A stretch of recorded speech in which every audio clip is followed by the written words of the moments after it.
My dear IAS PCS aspirants, जिस दिन आपको एक वाक्यांश पर विश्वास हो जाएगा तो गारंटेड है कि आप सेलेक्ट होने लायक हो जाएंगे। वो वाक्यांश इसमें लिखा हुआ है, जो ये बैनर लगा हुआ है इसमें ग्रीन कलर से लिखा हुआ है यू डिज़र्व इट।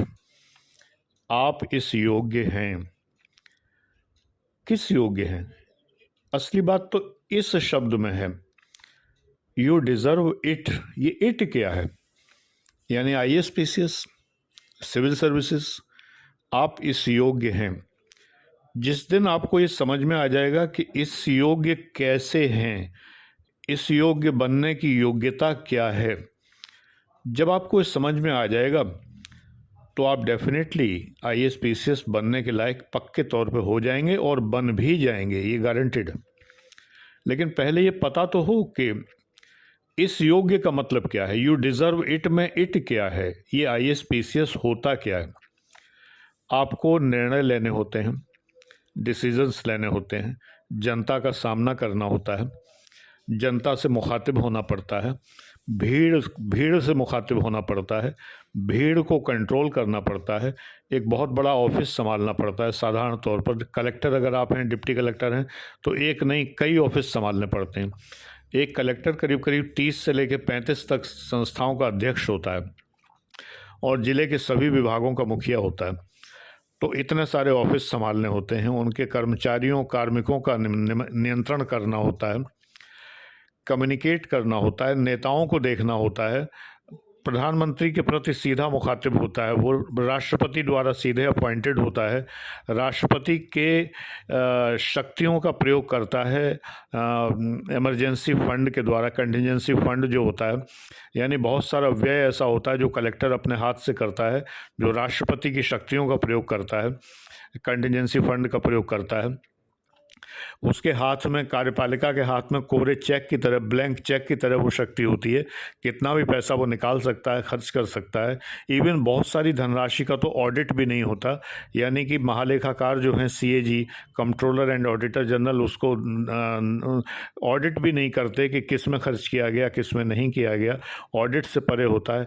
इतनी ज़बरदस्त इंटेग्रिटी होती है कलेक्टर की और डिप्टी कलेक्टर की। तो ऐसे ही ट्रेजरी ऑफिसर पीसीएस पोस्ट है जिस पे मैं था, मैं ट्रेजरी ऑफिसर भी रह चुका हूँ। तो इतनी ज़बरदस्त इंटेग्रिटी होती है कि उनकी जांच पड़ताल भी नहीं की जाती। ये माना जाता है कि वो जो हैं, तो इतनी इंटेग्रिटी आप में होनी चाहिए। आपके अंदर एक संचार क्षमता होनी चाहिए, कम्युनिकेट करने की क्षमता होनी चाहिए। ये सब सिलेबस में लिखा हुआ है। अगर आप जो है सेकंड पेपर का सिलेबस देखेंगे प्रिलिमिनरी एग्ज़ाम का, तो interpersonal skill, communication, decision making, problem solving, comprehension, ये सब सिलेबस में लिखा हुआ है। आप लोग देखते ही नहीं, सिर्फ सोचते हैं सेकंड पेपर यानी रीजनिंग और मैथ्स, बस यही सोचते हैं, इसीलिए फेल हो जाते हैं।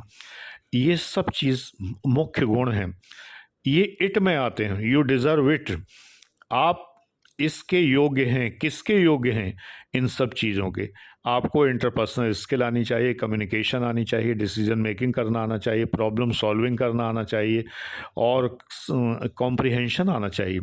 अगर ये चीज़ें आपको आती हैं तो सेकंड पेपर में आप बड़े आराम से 30 क्वेश्चन से ऊपर क्वेश्चन आपको मिल जाएंगे जो सही हो जाएंगे।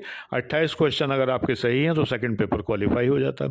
रीजनिंग मैथ्स बिना किए, आप मैथ्स का बिल्कुल कुछ ना जानते हो तब भी आप क्वालिफाई कर ले जाएंगे, ये गारंटेड है।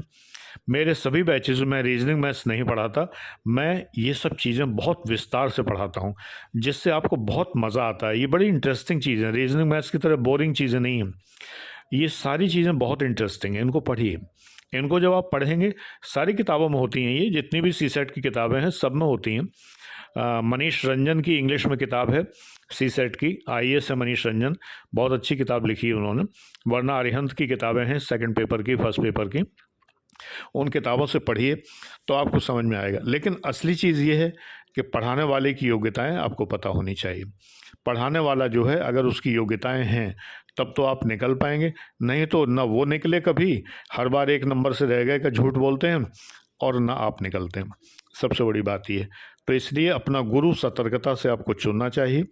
मेरी जो भी जानकारी आपको करनी है, व्हाट्सएप नंबर दिया हुआ है, उस नंबर पर आप व्हाट्सएप करके पूरी जानकारी कर सकते हैं मेरे बैचेस की। उन बैचेस में मिनिमम बैच जो इस समय है वो 4900 का है, 4900 रुपये का है। बहुत अच्छा बैच है।